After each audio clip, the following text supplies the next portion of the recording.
Cantik dan masih muda. Pandangan Ni Park langsung tertuju pada kaki Suyin yang tanpa menggunakan alas kaki lantas ke tubuhnya yang ternyata sudah berganti pakaian. Suyin, di mana sepatumu? Kenapa kau mengganti gaunmu? Baru saja Suyin tiba sudah banyak pertanyaan dari ibu mertuanya. Ibu, ini sepatunya sedangkan gaunnya sekarang rusak oleh perbuatan seseorang, sahut Daehyun sembari memperlihatkan sepatu yang ditentengnya.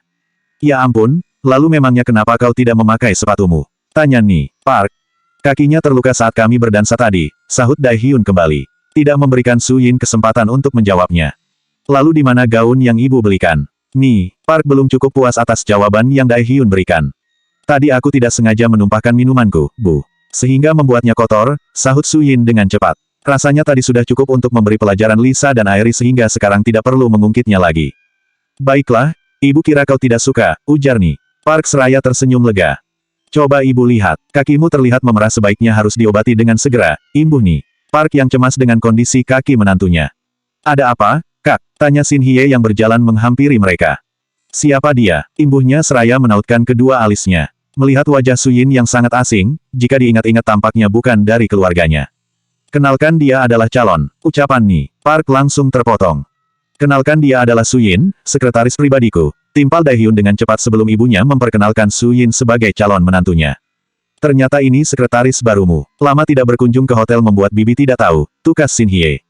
Daehyun, sekretarismu masih sangat muda sekali. Awas, jangan sampai kau tergoda, ujar Shin Hye sambil terkekeh menggoda. Tentu saja tidak, dia sebentar lagi akan menjalin hubungan dengan Kim Soo-hyun, tukas Ni Park. Jadi dia, gadis yang dikabarkan dekat Kim Soo-hyun. Ternyata anak itu tidak salah pilih. Cantik dan masih sangat muda lagi, pujinya sambil mengitari tubuh Suyin. Melihat penampilannya dari atas hingga bawah. Shin Hye memang tadi sudah bertemu dengan Suyin, tapi tadi terlalu ramai dengan tamu yang lain membuatnya tidak terlalu memperhatikannya. Daehyun memijat pelipisnya membayangkan jika suatu saat nanti keluarga besarnya tahu yang sebenarnya. Apalagi mereka menyangka jika Suyin menjalin hubungan dengan Kim Soo-hyun. Daehyun sungguh ingin cepat berakhir. Nanti saja mengobrolnya, luka Suyin harus diobati terlebih dahulu, ujar Daehyun agar mereka bisa kabur dari obrolan yang pasti akan semakin jauh. Baiklah, minta saja obat kepada pelayan di rumah ini, ujar Shin Hye. Daehyun menganggukkan kepalanya menandakan dia mengerti lantas mengajak Suyin agar mengikutinya ke ruang keluarga yang lebih sepi. Ia kasihan melihat istri kecilnya yang berjalan berjinjit karena kesakitan. Seandainya ini bukan di rumah keluarganya pastilah Daehyun akan membopongnya. Di saat sudah melangkah pergi Daehyun masih bisa mendengar percakapan anggota keluarganya meski samar-samar terdengar. Semoga mereka berjodoh. Gadis itu terlihat masih polos dan sopan, ujar Shin Hye kepada Ni Park. Benar, dia juga terlihat sangat baik, imbuh yang lain. Aku sudah tidak sabar ingin melihat Kim Soo-hyun menikah. Sepertinya usianya sudah cukup matang. Betul, apalagi tadi gadis itu yang mendapatkan buket bunga. Aku yakin mereka akan segera menikah. Suyin merasa merinding mendengar pernyataan mereka tentang dirinya dengan Kim Soo-hyun. Jika tahu akan menjadi rumit seperti ini seharusnya ia saat itu langsung menolaknya saja secara terus terang. Dipandanginya Daehyun yang memasang wajah masam dan khawatir. Suyin tahu jika suaminya merasakan hal sama dan posisinya pasti sangat sulit. Tidak ingin mendengarkan obrolan mereka lebih jauh lagi, Suyin dan Daehyun mempercepat langkah ke ruang keluarga. Daehyun pikir putranya akan tinggal di ruang tamu bersama neneknya tapi Jo Yeon-ho justru kini berlari-lari kecil mengikuti mereka di belakang. Yeon-ho, jangan berlarian seperti itu, ujar Daehyun yang khawatir putranya terjatuh. Namun anak itu tidak mendengarkan, malah semakin mempercepat larinya lantas terlebih dahulu menghempaskan tubuhnya di sofa. Daehyun hanya menggelengkan kepala melihat putranya yang keras kepala. Sesuai arahan dari Shin Hye, Daehyun segera meminta obat kepada salah satu pelayan di rumah itu. Kakimu memerah, ujar Daehyun yang sudah berjongkok hendak mengobati luka Suyin. Terlihat bagian belakang kaki Suyin memang lecet terkena gesekan sepatu. Mungkin saat dansa tadi terlalu banyak bergerak. Apalagi tadi Daehyun mengajaknya mengobrol sehingga mungkin saja Suyin tidak menyadarinya. Biarkan aku mengobati lukanya sendiri saja, tolak Suyin hendak turun dari sofa untuk berjongkok. Tak enak rasanya jika ada yang memandang mereka dalam posisi seperti ini. Seorang bos mengobati kaki sekretarisnya. Itu merupakan sesuatu yang sangat tidak masuk akal. Tidak apa, tetaplah duduk di atas, sahut Daehyun dengan nada perintah. Mana mungkin dia tega membiarkan istri kecilnya mengobati luka sendiri. Tuan, tidak enak jika dilihat orang lain, ujar Suyin sambil mengedarkan pandangannya ke sekeliling. Terlihat beberapa pelayan memandang ke arah mereka dengan tatapan penuh tanda tanya. Sedikit banyaknya pasti mereka sudah mengetahui jika Daehyun adalah suami Airi. Daehyun menghela nafas pelan tidak menggubris ucapan sang istri. Ia sama sekali tidak peduli pikiran orang lain tentangnya. Dia hanya melakukan apapun yang dia inginkan. Tidak usah dipedulikan, sahut Daehyun dengan nada santai sambil mengoleskan salep di kaki Suyin. Suyin akhirnya hanya bisa diam menurut apa yang diperintahkan suaminya. Sekeras apapun untuk menolak suaminya pasti akan tetap bersikeras. Padahal sekarang ia sudah merasa tidak nyaman sama sekali. Setelah selesai mengobati luka istri kecilnya, Daehyun pergi sebentar untuk mengambilkan air minum untuk Suyin. Is sudah menduga jika istrinya saat ini pasti sedang kehausan. Sehingga kini hanya ada Suyin dan Jo Yeon-ho saja yang duduk di sana.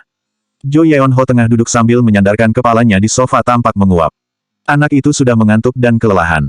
Bahkan sesekali ia mengerjapkan matanya untuk menghilangkan rasa kantuknya.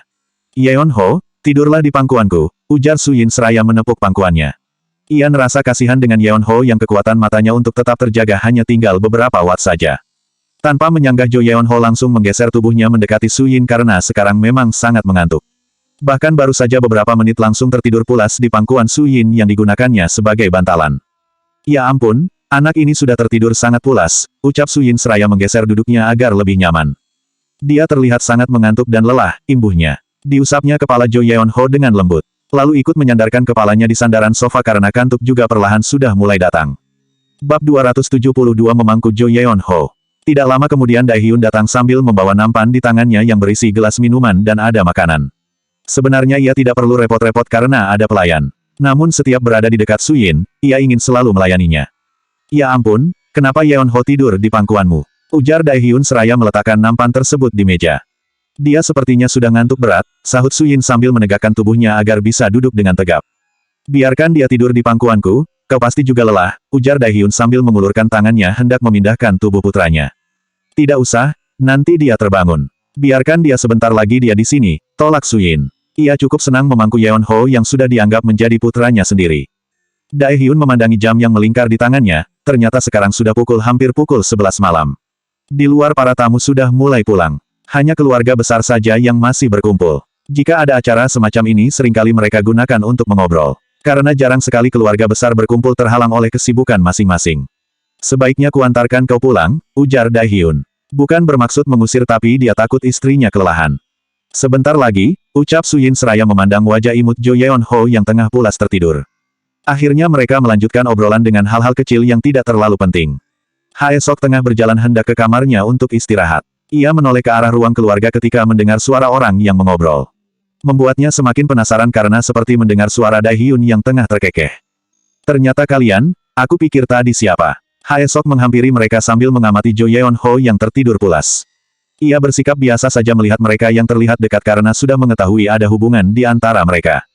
Daehyun, sebaiknya putramu tidurkan saja di kamarku. Kasihan Suyin terlalu lama memangkunya, ujar Haesok. Tidak usah, Nek, ujar Suyin seraya tersenyum ramah. Bagaimana dengan hubungan kalian? Tanya Haesok sambil menghempaskan tubuhnya di sofa. Tentu saja kami masih baik-baik saja, Nek, sahut Daehyun. Kau harus selalu ingat apa yang nenek katakan waktu itu, tukas Haesok mengenai hubungan mereka yang tidak boleh diketahui oleh paman dan bibinya. Bukan maksudnya mendukung hubungan mereka tapi jika Daehyun bersikeras seperti itu ia tidak bisa berbuat apa-apa. Tenanglah, Nek, ujar Daehyun yang mengerti apa yang dimaksud oleh neneknya. Mereka lantas melanjutkan obrolan yang tidak ada sangkut pautnya dengan hubungan Daehyun dan Suyin. Bagaimanapun juga mereka harus menyembunyikannya untuk saat ini agar tidak ketahuan.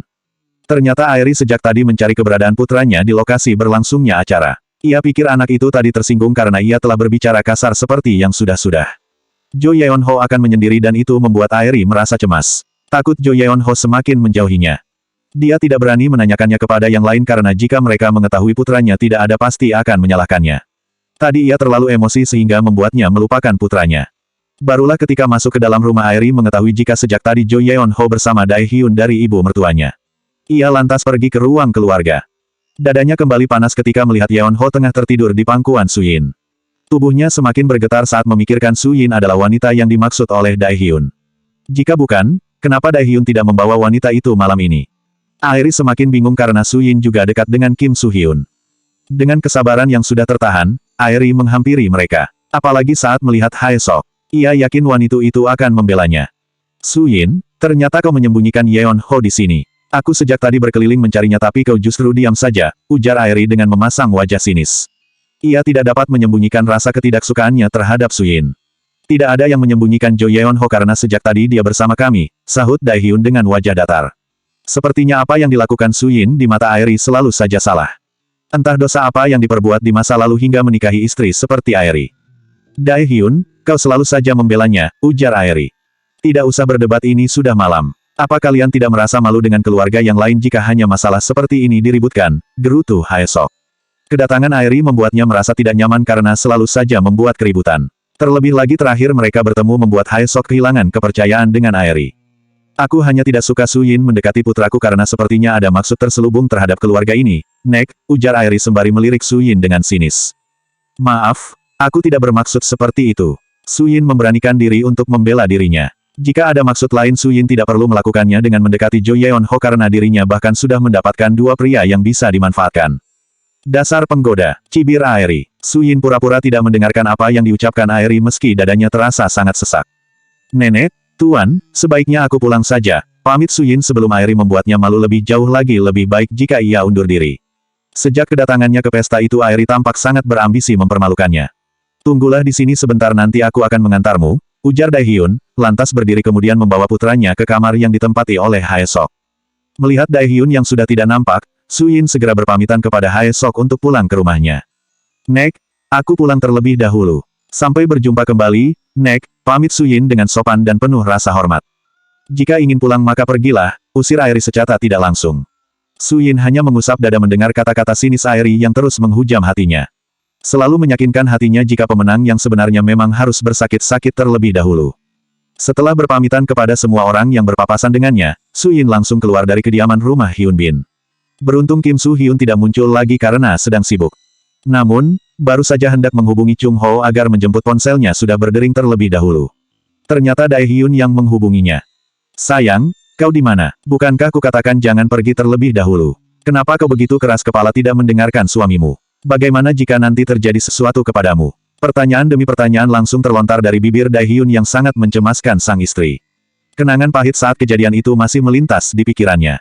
Tenanglah, aku sudah di depan pintu gerbang. Lagi pula aku juga hendak meminta Chung Ho untuk menjemputku, sahut Su Yin. Tetaplah di situ dan jangan pergi kemana-mana sebelum aku sampai, perintah Dai Hyun dengan nada tegas laku memutuskan sambungan telepon. Su Yin hanya menghela nafas pasrah. Bukan ingin membuat suaminya khawatir tapi Su Yin tidak enak kepada keluarganya. Seolah-olah Dai Hyun seperti supir yang harus menjemput dan mengantarkannya. Tak lama kemudian sebuah mobil Maybach Silver berhenti tepat di depan Su Yin. Mau tidak mau Su Yin harus masuk dan pulang diantarkan oleh Dai Hyun. Bab 273 tidak usah menutupi. 2 hari kemudian, Su Yin hari ini memutuskan untuk pergi bekerja kembali ke The Sila Seoul Hotel.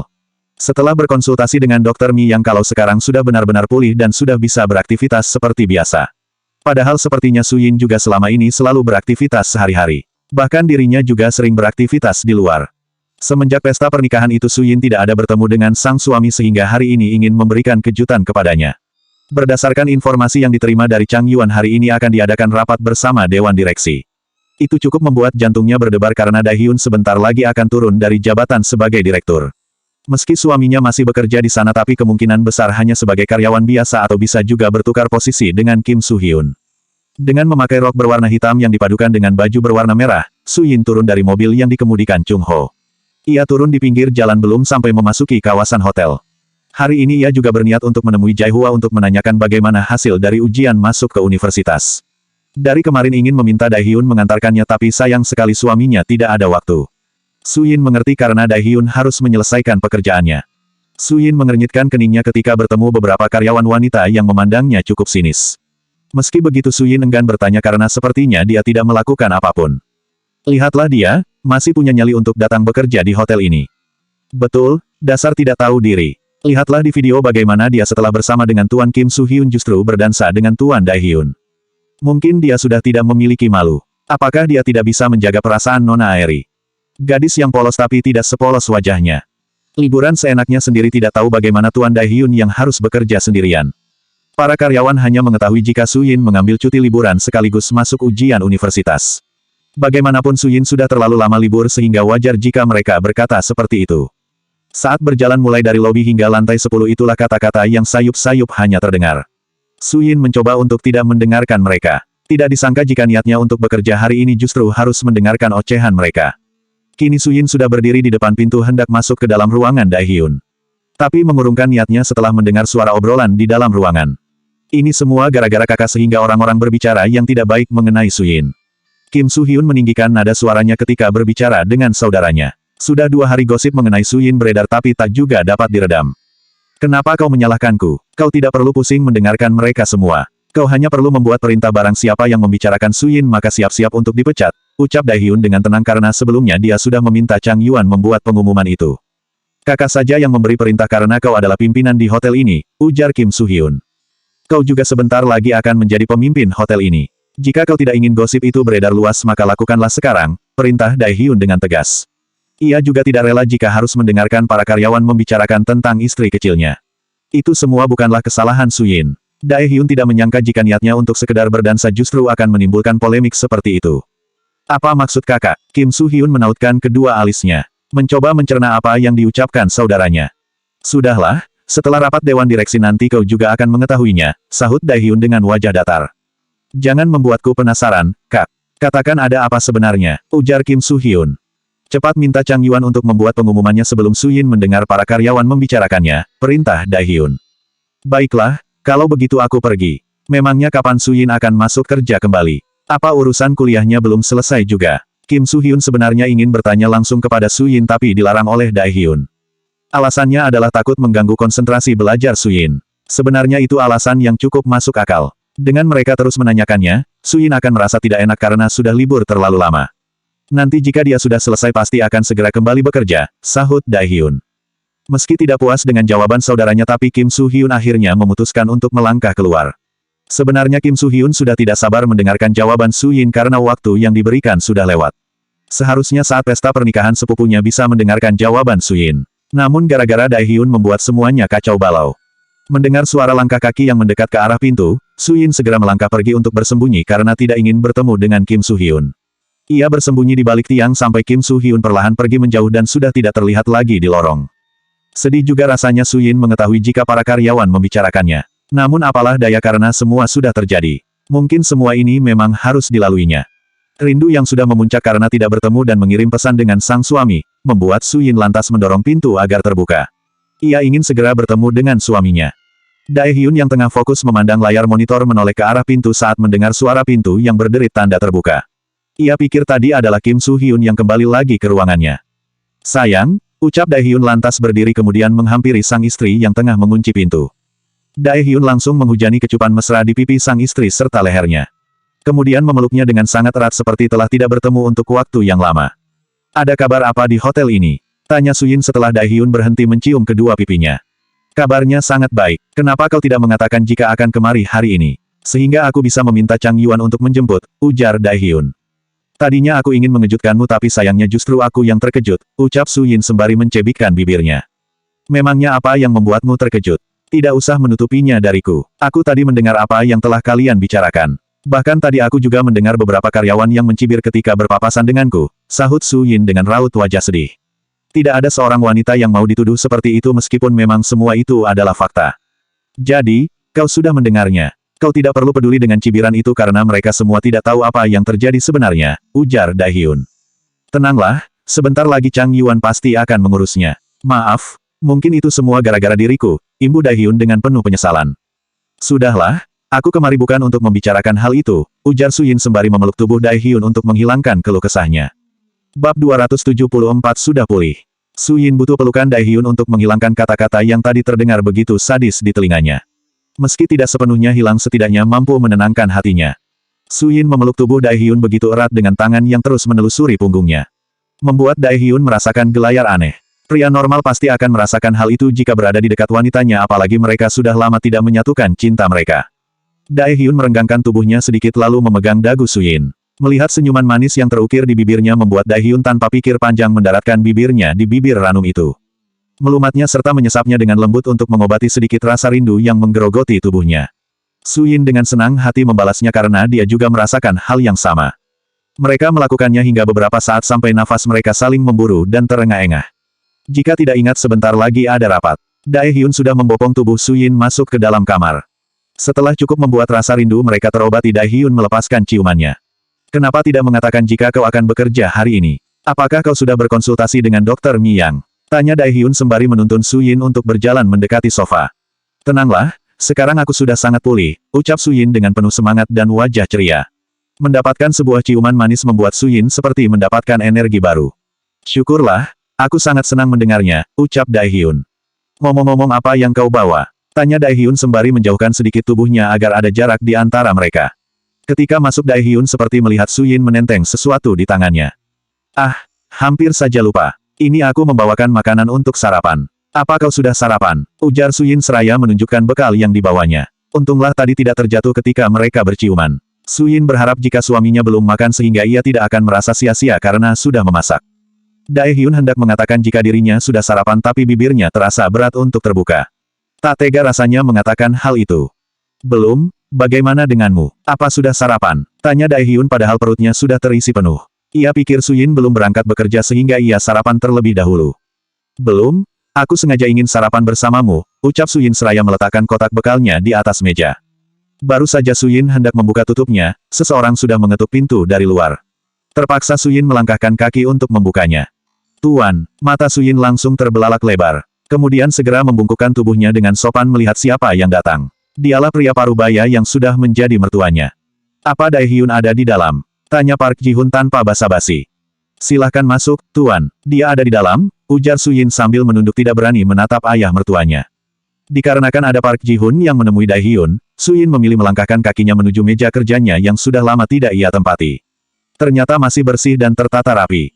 Yang membuat Suyin mengernyitkan keningnya adalah saat melihat foto yang ada di figura. Foto dirinya yang tadinya terpampang di figura tersebut berganti dengan foto Daehyun. Foto Daehyun yang hanya memasang ekspresi serius. Tidak ada sedikitpun senyuman di bibirnya. Suyin mengulurkan tangan untuk meraihnya hingga seulas senyum terukir di bibirnya. Ia tidak menyangka jika suaminya mau memasang fotonya juga. Lantas di mana fotonya? Suyin berniat ingin menanyakannya nanti setelah Park Ji-hun pergi.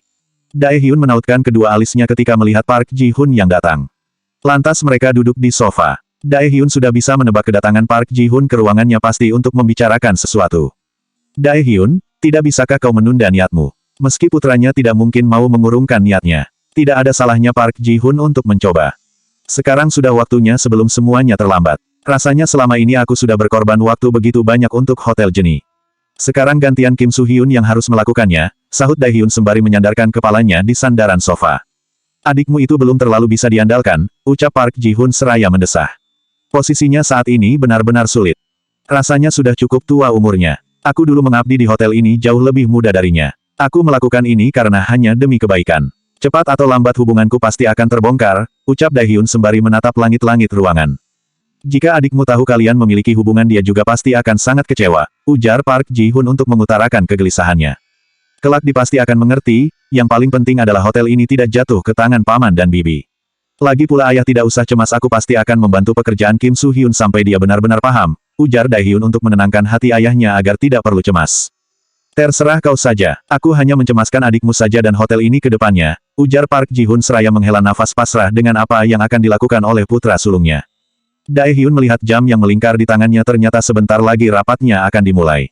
Tak bisa dipungkiri jika dirinya juga deg-degan. Ada keraguan jika Dewan Direksi akan mengabulkan permintaannya untuk turun dari jabatan. Mengingat selama dia memimpin perkembangan hotel melaju sangat pesat. Ayah sepertinya sebentar lagi rapatnya akan segera dimulai, ujar Daehyun. Secara tidak langsung berusaha mengusir Park Ji-hun dari ruangannya. Ia ingin berbicara dengan sang istri sebelum pergi ke ruangan rapat. Park Ji-hun seperti bisa membaca apa yang dipikirkan oleh putranya sehingga ia langsung pergi meninggalkan ruangan itu. Suyin masih di kursinya meski mertuanya sudah pergi karena ia tengah menata ulang meja kerjanya agar menyenangkan untuk dilihat. Setelah ayahnya pergi, Daehyun segera yang menghampiri Suyin sambil menenteng bekal yang tadi Suyin bawa. Ia lantas menghempaskan bokongnya di kursi di depan meja kerja Suyin. Bukankah kau belum sarapan? Tanya Daehyun sekali lagi untuk memastikan. Ia kemudian membuka kotak bekal tersebut. Suyin menggelengkan kepalanya. Makanlah yang banyak. Biarkan aku menyuapimu, ujar Daehyun seraya tersenyum lantas menyuapkan 1 sendok makanan ke mulut Suyin. Suyin membuka mulutnya dan mengunyah makanan tersebut perlahan. Apa kau tidak makan? Aku lebih ingin memakanmu hari ini, sahut Daehyun seraya terkekeh. Jantung Suyin berdebar. Bagaimana tidak, semua orang yang sudah tidak merasakannya terlalu lama pasti akan merasakan hal itu. Membuat Suyin meneguk salivanya kembali ketika membayangkan hubungan panas yang sudah lama tidak terjadi. Ceklek, tanpa adanya ketukan pintu terlebih dahulu, Kim Soo-hyun tiba-tiba saja masuk ke dalam ruangan. Pandangannya langsung tertuju pada Daehyun dan Suyin. Ia sangat terpaku melihat pemandangan yang ada di depannya saat ini. Bab 275 berakhir ricuh. Daehyun dan Suyin seketika langsung memandang ke arah pintu yang berderit. Mereka berpikir yang datang adalah Chang Yuan. Uhuk, uhuk, uhuk. Tenggorokan Suyin terasa tercekat melihat kedatangan Kim Soo-hyun hingga membuat makanan yang ada di dalam perutnya hampir menyembur keluar. Buru-buru Daehyun menyodorkan segelas air putih kepada Suyin. Apa yang kalian lakukan? Kim Soo-hyun menautkan kedua alisnya melihat Daehyun yang hendak menyuapkan makanan ke dalam mulut Suyin tapi menariknya kembali karena Su terbatuk. Kim Soo-hyun, tak bisakah kau mengetuk pintu terlebih dahulu ketika masuk, ucap Daehyun dengan dingin. Ia mencoba untuk tenang dan semoga saja adiknya tidak berpikiran yang bermacam-macam. Kim Soo-hyun melangkahkan kakinya ke arah mereka. Mulai merasa curiga tapi segera ditepis olehnya. Untuk apa kakak menyuapi Suyin? Kim Soo-hyun tak dapat lagi meredam rasa penasarannya. Ia merasa seperti dikhianati oleh saudaranya sendiri. Apa kau mau juga? Sini makanlah bersama kami. Aku dengan senang hati menyuapimu, ujar Daehyun berusaha untuk membuat lelucon. Tangan Suyin sakit karena baru saja terjepit pintu kamar mandi. Dia agak kesusahan makan sehingga aku membantu menyuapinya. Apakah kau keberatan? Alasan tidak masuk akal itu langsung lolos begitu saja dari bibir Daehyun. Benarkah kau terjepit pintu? Katakan padaku mana yang terasa sakit, ujar Kim Soo-hyun yang langsung meraih tangan Suyin yang berada di atas meja lalu meniupnya. Daehyun memberikan kode dengan mengedipkan beberapa kali matanya kepada Suyin agar berpura-pura jika lengannya sakit. Ia tidak ingin Kim Soo-hyun mengetahui hubungan mereka terlebih dahulu sebelum rencananya berhasil. Ah, benar, Tuan. Tanganku masih agak terasa sakit, ujar Suyin terbata dengan keringat dingin yang sudah keluar dari tubuhnya serta jantung juga sudah berdebar sangat kencang. Coba aku lihat, kenapa kau tidak berhati-hati? Kim Soo-hyun lantas memijat pergelangan Suyin. Daehyun mengepalkan tinjunya berusaha menahan emosi dan kekacauan di hatinya. Beruntungnya ia bisa menemukan alasan sehingga adiknya tidak akan merasa curiga. Kakak, sebaiknya biarkan aku yang menyuapi Suyin, ujar Kim Soo-hyun. Dengan sangat terpaksa akhirnya Daehyun berdiri kemudian pergi ke mejanya tanpa sepatah kata pun yang terucap. Jika menolak maka kemungkinan besar Kim Soo-hyun akan semakin besar. Kim Soo-hyun duduk lantas memijat jari Suyin dengan lembut sambil meniupnya. Apa sudah mulai membaik? Kim Soo-hyun menghentikan pijatannya. Sungguh membuat Suyin merasa tidak enak hati karena merasa sudah menipunya. Meski begitu ia tidak berani mengatakannya. Lumayan ternyata sudah tidak terlalu sakit lagi. Suyin pura-pura menggerakkan lengan hingga jari-jarinya. Syukurlah, aku senang mendengarnya, ujar Kim Soo-hyun seraya tersenyum. Apa kau sudah lama datang ke hotel? Tadi aku kemari belum ada dirimu. Aku belum lama tiba, sahut Suyin seraya tersenyum tipis. Ya sudah, sekarang makanlah. Aku akan menyuapimu. Kim Soo-hyun mulai menyodorkan makanan ke mulut Suyin hingga membuat Suyin mau tidak mau membuka mulutnya.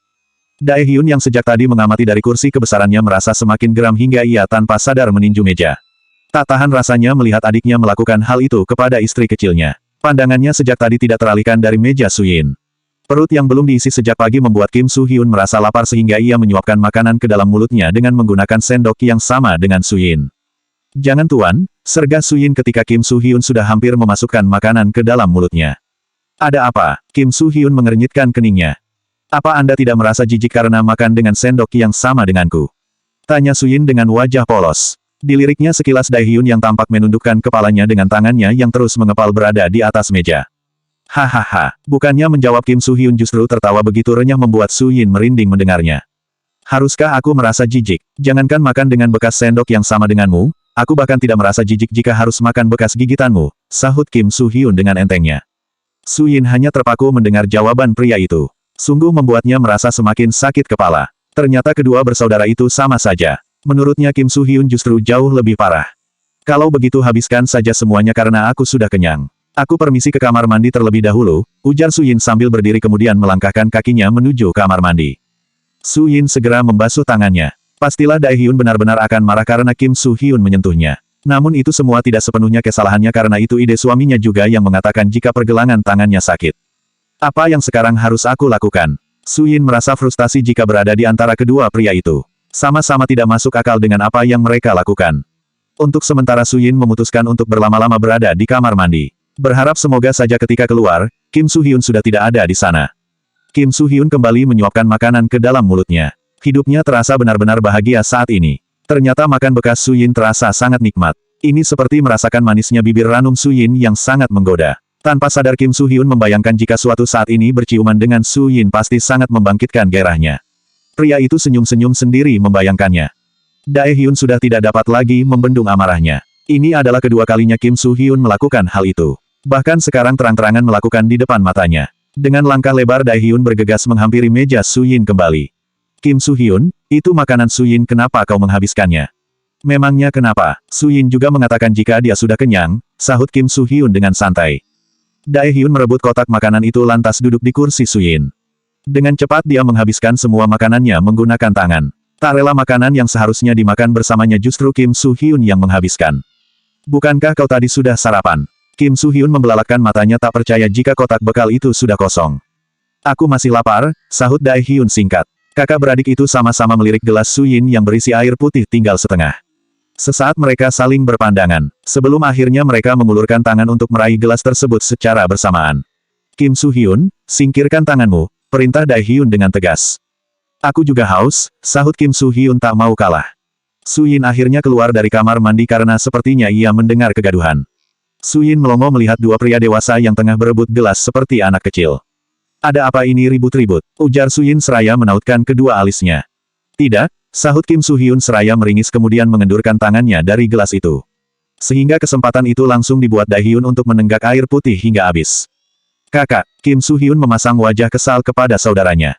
Sekarang, sebaiknya bersiap-siap karena sebentar lagi rapat akan dimulai. Kembalilah ke ruanganmu sekarang juga, usir Dae-hyun yang tidak peduli dengan Kim Soo-hyun yang akan memprotesnya. Masih 15 menit lagi, sahut Kim Soo-hyun yang merasa enggan beranjak dari tempat duduknya. Cepatlah keluar, sebelum aku menyeretmu, ujar Dae-hyun yang sudah emosi. Bayangan sarapan romantis bersama sang istri berakhir ricuh dengan adanya Kim Soo-hyun. Baiklah, ujar Kim Soo-hyun sembari menghela nafas pasrah. Su-yin, sampai ketemu lagi nanti, imbuhnya dengan senyuman yang begitu memikat. Ia mengecup jarinya sebentar lalu mengarahkannya kepada Su-yin. Kim Soo-hyun, cepat keluar. Teriak Dae-hyun yang sudah sangat muak melihat adiknya melakukan hal kekanakan seperti itu. Kim Soo-hyun segera pergi dari ruangan saudaranya. Sebenarnya ia merasa aneh dengan sikap saudaranya. Tapi rasa bahagianya bertemu Su membuatnya melupakan hal itu. Selanjutnya bab 276 rapat.